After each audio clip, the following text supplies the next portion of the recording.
వైసీపీకి సేవలు అందించి ఆర్థికంగా నష్టపోయారని, తమ సామాజిక వర్గానికి కూడా తీరని అన్యాయం జరిగిందని ముదిరాజ యువసేన రాష్ట్ర అధ్యక్షులు గూడూరు నాని ముదిరాజ్ ఆవేదన వ్యక్తం చేశారు. ఈ నేపథ్యంలో వైఎస్ఆర్ కాంగ్రెస్ పార్టీకి రాజీనామా చేస్తున్నట్లు ప్రకటించారు. బ్రాడీపేటలోని ఓ హోటల్లో శుక్రవారం నాని మాట్లాడారు.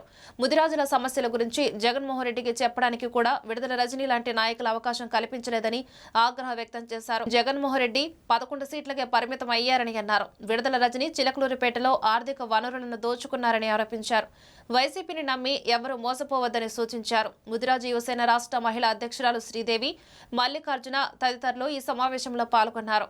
ఈరోజు వైఎస్ఆర్సీపీ పార్టీకి రాజీనామా చేస్తూ నిర్ణయం తీసుకోవడం జరిగింది. పార్టీ పుట్టినప్పటి నుంచి పార్టీతో పాటు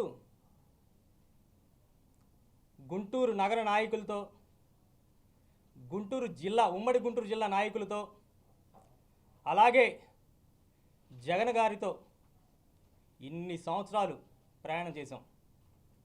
మా ముదిరాజ్ సంఘం నుంచి, అలాగే బీసీ సంఘం నుంచి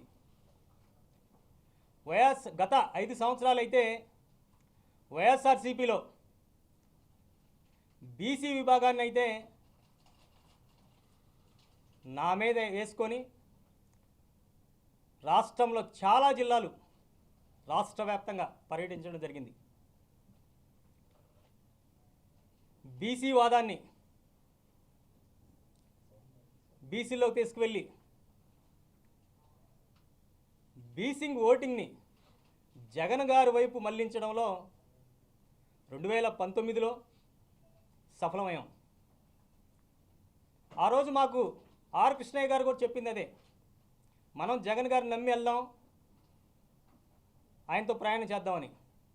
అలాగే కూడా మేము మా ముదిరాజ్ సంఘంలో, బీసీ సంఘంలో ప్రతి గ్రామాన మండల నియోజకవర్గం తిరిగి జగన్ గారికి ఓటేయండి, మంచి జరుగుతుందని చెప్పాం.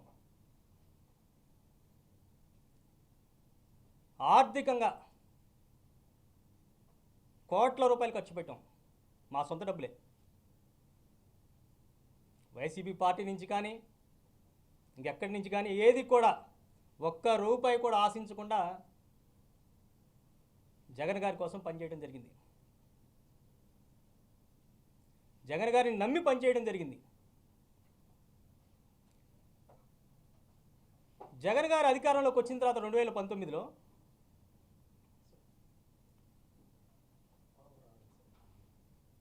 ఎమ్మెల్యేలు కలవడం మానేశారు పూర్తిగా. ఇక మాలాంటి బీసీ నాయకులు ఏం కలుస్తాడు జగన్మోహన్ రెడ్డి గారు? ఎన్నోసార్లు జగన్ గారిని కలవడానికి ప్రయత్నం చేశాం. అధికారంలో రాకముందు ఒకలాగా జరిగింది, అధికారంలోకి వచ్చిన తర్వాత గేట్లు పడిపోయాయి. సరే, ఆయన కలవలేకపోతున్నాడు, మరి ఇక్కడ లోకల్ నాయకులైనా తర్వాత రాష్ట్ర నాయకుల్ని ఎన్నోసార్లు కార్యకర్తలను పట్టించుకోండి, బీసీ నాయకులను పట్టించుకోండి, పార్టీ కోసం ఎన్నో చేశారు. అలాగే నా ముదిరాజ్ కమ్యూనిటీకి ఎన్నో సమస్యలు ఉన్నాయని చెప్పి ఎన్నోసార్లు సిఫార్సు చేసాం, రిటర్న్గా ఇచ్చాం, లెటర్ ప్యాడ్ల మీద ఇచ్చాం, ఏం ఉపయోగం లేదు. చివరి వరకు మన 2024 ఎలక్షన్ చివరి వరకు కూడా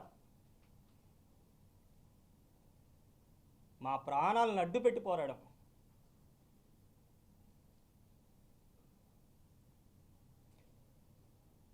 ఎంత చేసినా పార్టీ కోసం, పార్టీ ఓడిపోయిన తర్వాత కూడా అవే అవమానాలు.